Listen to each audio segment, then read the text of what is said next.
آج کا میرا عنوان گفتگو رزق حلال کی اہمیت کے حوالے سے ہے۔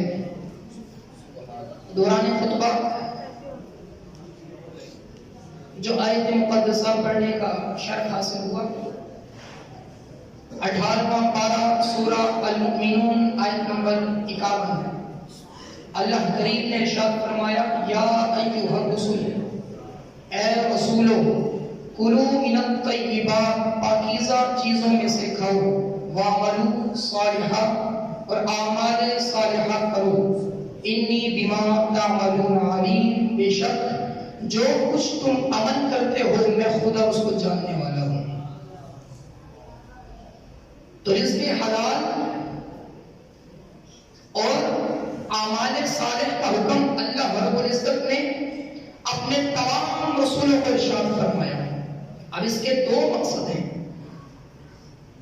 پہلا مقصد تو یہ کہ رسولوں کو حکم ارشاد فرما کر اللہ نے حلال رزق کا طلب کرنا، اس کی اہمیت کو اجاگر کر دیا، اور دوسری اس میں جو حکمت پوشیدہ ہے وہ یہ ہے کہ نبی کا عمل اس کی امت کے لیے نمونہ ہوا کرتا ہے۔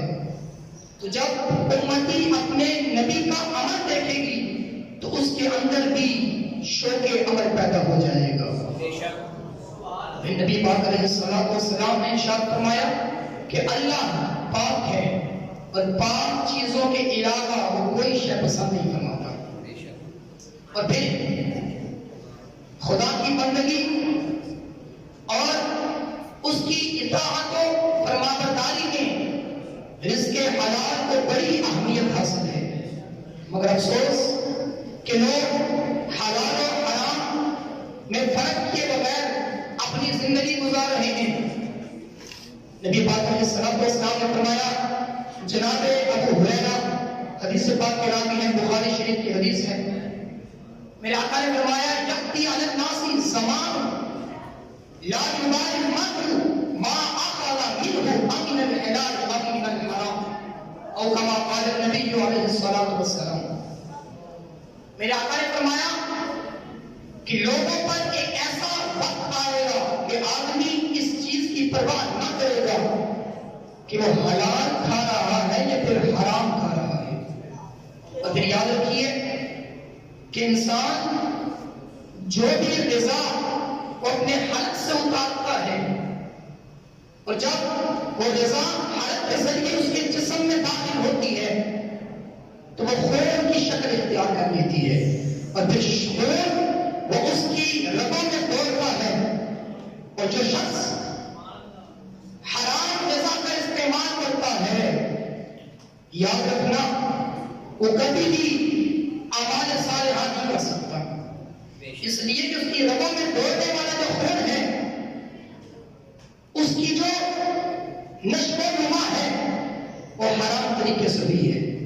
تو اس لیے فرمایا کہ جو شخص حرام غذا کا استعمال کرتا ہے اللہ اس کو اعمال صالحہ کرنے کی توفیق نہیں عطا فرماتا، اور اس کے خلاف جو شخص اپنی غذا کو حلال کر لیتا ہے پھر اسے عبادت کا بھی لطف محسوس ہوتا ہے، عبادت میں اس کا دل جم جاتا ہے۔ سبحان اللہ۔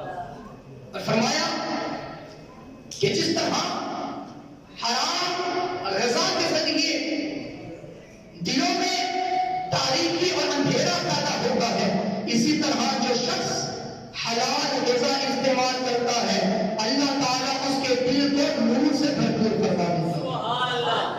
احیاء العلوم میں امام غزالی علیہ رحمہ آپ نقل فرماتے ہیں، فرماتے ہیں کہ نبی پاک علیہ السلام نے ارشاد فرمایا کہ جو شخص 40 دن تک حلال رزق استعمال کرتا ہے، حلال روزی کھاتا ہے، اللہ تعالیٰ اس کے دل کو روشن فرما دیتا ہے اور اس کی زبان پر حکمت کے چشمے جاری فرما دیتا ہے۔ علم و حکمت زائدس رزق حلال، عشق و رقت زائدس رزق حلال۔ اور اسی طرح رزق کی برکات میں سے ایک برکت طبرانی شریف کی روایت ہے کہ صبح کا وقت ہے، نبی پاک علیہ السلام تشریف فرما ہے، صحابہ کرام کا ہجوم ہے، ایک شخص آتا ہے، کبھی ادھر بھاگ رہا کبھی ادھر بھاگ رہا ہے، چونکہ جوان ہے اور طاقتور ہے، مضبوط الجسم ہے، تو جب صحابہ کرام نے اس کا کبھی ادھر جانا دیکھا کبھی ادھر جانا دیکھا تو آپس میں گفتگو کرنے لگے، وہ کہنے لگے کاش کہ اس شخص کی جوانی وہ خدا کی راہ میں ہوتی، یعنی وہ تلوار نکالتا اور جہاد کرتا۔ جب میرے آقا نے یہ بات سنی تو آقا نے فرمایا اے میرے پیارے صحابہ یہ مت کہو، اس لیے کہ اگر یہ شخص اس وجہ سے محنت کرتا ہے کہ دوسروں کے سامنے خود کو سوال کرنے سے بچائے گا، اور اگر اس لیے یہ محنت کرتا ہے کہ اپنے بیوی بچوں کا پیٹ پالے گا، تو یاد رکھنا یقیناً یہ خدا کی راہ میں جہاد کرنے والے کی طرح ہے، اور اس کے ہر قدم پر اللہ اس کو نیکی عطا فرمائے گا۔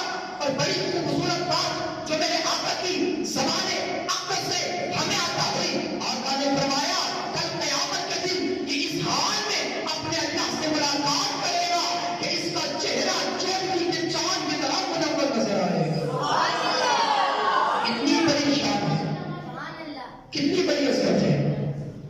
اسی طرح احیاء العلوم جلد نمبر 2 امام غزالی علیہ الرحمہ نقل فرماتے ہیں کہ حضرت عیسیٰ علیہ السلام کا زمانہ، تو آپ نے ایک شخص کو دیکھا جو سارا دن عبادت کرتا ہے۔